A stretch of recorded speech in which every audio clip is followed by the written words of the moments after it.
Hi all and welcome back to the channel, and I hope you're all doing okay.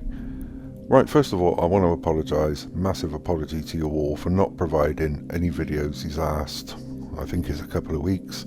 I've been so busy, I've not had the time to spend on videos. I will try and get back to doing something a little bit more consistent. If it's not going to be an everyday video, it may be every other day that I do a video. And to be honest, I don't think there's been a lot of fascinating, interesting news in Formula 1 over the last couple of weeks, if I'm honest. Nothing that's really grabbed my attention, but that goes without saying when we're talking about these flexi wings and stuff like that. This really has got me interested because of something Helmut Marko said, and I'm going to come on to that in a minute. But the other story I want to cover, there's only two tonight, is obviously this sabotage accusation within Mercedes. So let's start off with Helmut Marko. So Helmut Marko has explained that while the front wing designs used by Mercedes and McLaren are not illegal, they are pushing the limits of the current regulations. Both McLaren and Mercedes were Red Bull's closest challengers at the Canadian Grand Prix. But heading into Barcelona, there has been plenty of debate surrounding the legality of some of the front-running cars. Mercedes have attracted particular attention with their new front-wing design, which allows the component to gain greater flexibility and deliver stronger balance. Speaking Klein Zeitung about the designs of the front wings being used by McLaren and Mercedes, Marko said, "Mercedes has definitely made progress, especially in terms of top speed, as has McLaren. You can only achieve this top speed if the wings are aerodynamically deformed. It seems that Mercedes and McLaren have a front wing that complies with the regulations because it passed a technical inspection, but at race speed it deforms considerably more than the regulations require. It's certainly not illegal, it's just pushing the limits. It's an eternal competition between the teams and the FIA. But despite Marko's concerns, the FIA is not planning to step in and investigate the front wings of the Mercedes and the McLaren, according to a report from motorsport.com. The sports governing body is comfortable with the nature of the designs and do not believe there is a breach of the sporting regulations. But Toto Wolff was asked about the flexi wings, and he said, "Front wings play a big role today, it's clear. Aeroelasticity plays a big role, but so do the floors. I think it's always the combination of these. You can have a front wing that flexes like a banana and passes the test, but the rest of the car just doesn't work properly in the interaction. I think everybody is trying to push the boundaries and within the regulations. I think what we've been able to do over the last 3 races is particularly on the right side, where we believe that we have made a big step, and all of the aero bits that come since then. Maybe we've just been very much on the other end of where we should have been on wings and floors and all of that." I just want to pick up on what Helmut Marko said there, because he said you can only achieve this top speed if the wings are aerodynamically deformed. So what is he actually saying here? Is he saying that every single team on the grid that now poses a challenge to Red Bull must be pushing the limits of the regulations with their front wings and making them flexible, and Red Bull aren't doing this? Sorry, I don't believe this. This really annoys me about Formula 1. We need to see the fighting on the track. As we know, these wings are within the regulations. There's no problem.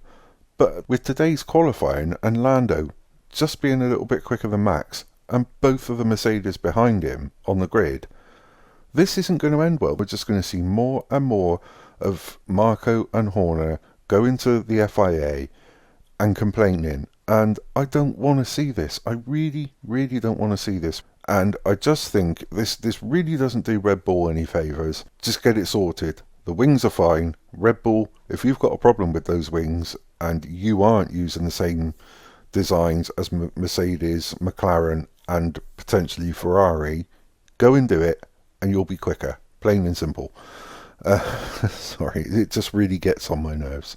So sticking with Toto Wolff, he's revealed that the police are involved in investigating the source of an anonymous email accusing the team of trying to deliberately sabotage Hamilton's car.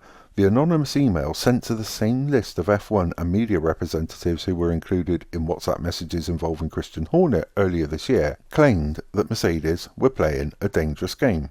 The message claimed to be from a team member and accused Mercedes and Wolff of systemic sabotaging of Hamilton's car strategy and mental health. In the email, it was also claimed that there were underhand actions taking place and feared that Mercedes was on a dangerous path that could, ultimately, be life-threatening to Lewis.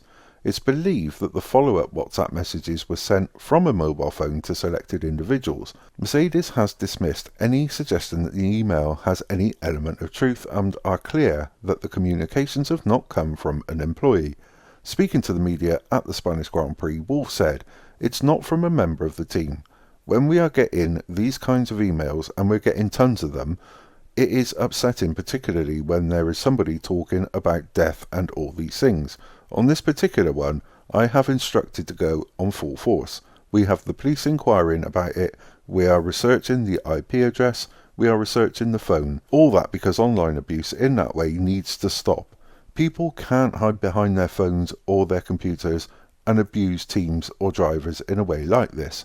I don't know what some of these conspiracy theorists and lunatics think out there. Lewis has been part of the team for 12 years. We have a friendship, we trust each other. We want to end this on a high. We want to celebrate the relationship. If you don't believe all of that, then you can believe that we want to win the Constructors' World Championship, and part of the Constructors' World Championship is making both cars win. There will always be people that have the laptop on their chest in their bedroom and just typing away. If people feel like they want to abuse and hit out and hide behind a made-up Instagram account or anything else like that, for me, it's come up, say who you are, and we'll take the criticism and discuss, but don't hide. If emails are being sent or telephone numbers are being used for these messages, then for me, the joking stops, and we will pursue it, whether that is successful or not, but there are limits to certain things. This is probably a little bit controversial, but I do think Lewis Hamilton didn't really help things in the beginning by claiming there could well be some differences between George's car and Lewis's car. Now, I wonder who is right at the core of this, because this is a crazy thing to claim. There is just no way in this world would Mercedes sabotage Lewis's car just because he's leaving to go to Ferrari next year, and they're not going to try and put themselves out of contention for the Constructors' Championship. It just isn't going to happen. So I really do want to watch this one closely. The same with the Flexi Wing. I do want to see how these pan out over time, because it's quite interesting stuff. Anyway, that's all I got for you this evening. I'm really sorry that it's such a long, potentially boring video. I do apologise. But anyway, as I said, that's all I got time for. I can't thank you enough for continuing to stick with me, even though I've not uploaded anything these last few weeks. So hopefully we all enjoy the race tomorrow. It could be quite an interesting one, with Lando on pole, Max behind him, then Lewis and George behind that. So really could be quite an interesting one. So hope you all enjoy the race. Thank you so much indeed again for being here with me. Also, thank you for your comments, your likes and your shares. I really and truly do appreciate it. And of course, if you do like what I do, please consider pressing the like button, also press the subscribe button, and also press the notification bell so that you get those all-important future warnings of my uploads. And as always, until the next time, take care.